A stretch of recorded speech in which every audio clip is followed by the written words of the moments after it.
उस गली में कुछ हुआ है, इस खबर से मर गए।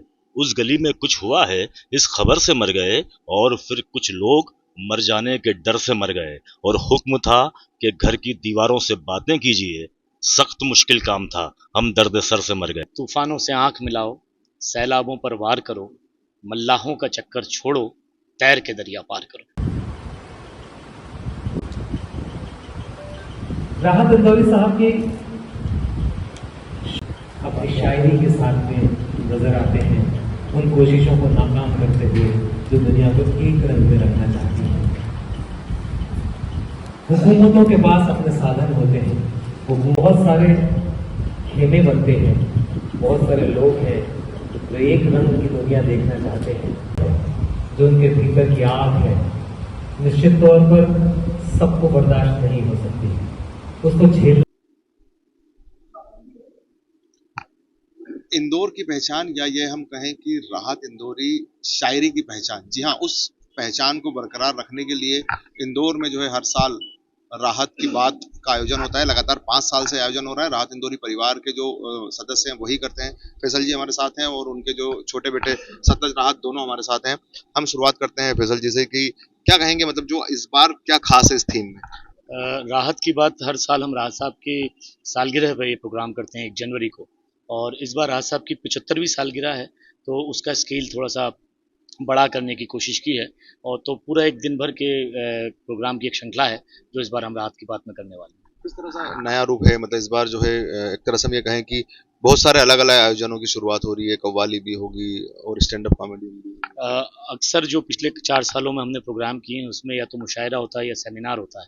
इस बार राहत साहब के को जो चीज़ें पसंद थी, जो सारी चीज़ें जो अपने आसपास चाहते थे, कव्वाली में उनका दिल बड़ा रमता था, मुशायरा तो खैर था ही उनकी ज़िंदगी, उनकी किताबों का विमोचन भी है इसमें। तो इस तरीके से 3-4 प्रोग्राम्स की सीरीज़ हैं, एक के बाद एक 4 सेशंस में ये प्रोग्राम हम कर रहे हैं, जिसमें किताब का विमोचन है, दास्तान गोई है, कव्वाली है, मुशायरा है। तो किताब में क्या खास है, बोले इस बार कुछ ऐसी चीजें आई हैं, जैसे शुरुआत ही उसका सब्जेक्ट दिया है मैं जिंदा हूँ, आपने भी बहुत मेहनत की, सभी ने की, सतलज भी हमारे साथ। देखिए, किताब जो है राहत साहब की एक कुल्लियात है।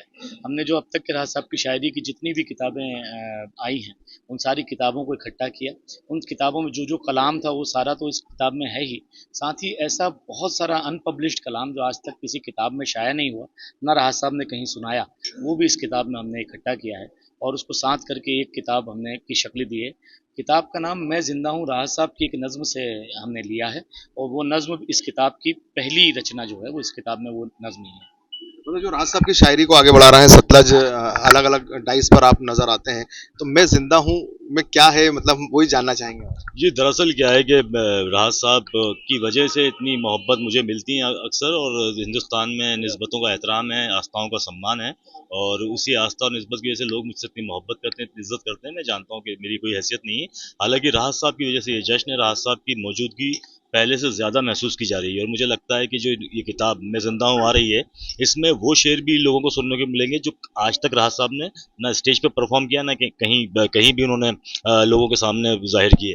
तो पूरी तरीके से राहत साहब की शायरी एक जगह पे मौजूद होगी, और मुझे लगता है कि उनके चाहने वाले, उनके पढ़ने वाले, उनको सुनने वालों के लिए ये एक बेहतरीन तोहफा है राहत साहब की तरफ से।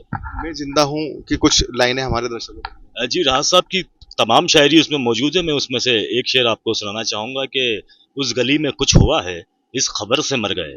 उस गली में कुछ हुआ है, इस खबर से मर गए। और फिर कुछ लोग मर जाने के डर से मर गए। और हुक्म था कि घर की दीवारों से बातें कीजिए, सख्त मुश्किल काम था, हम दर्द सर से मर गए। तो ये जाहिर सी बात है कि ये लॉकडाउन के ज़माने का शेर है।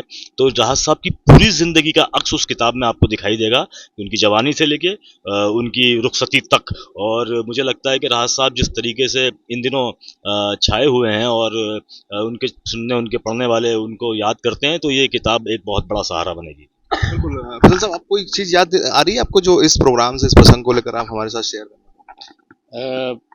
देखिए, किताब के बारे में तो सतलज ने आपको सारी चीज़ बताई दी है।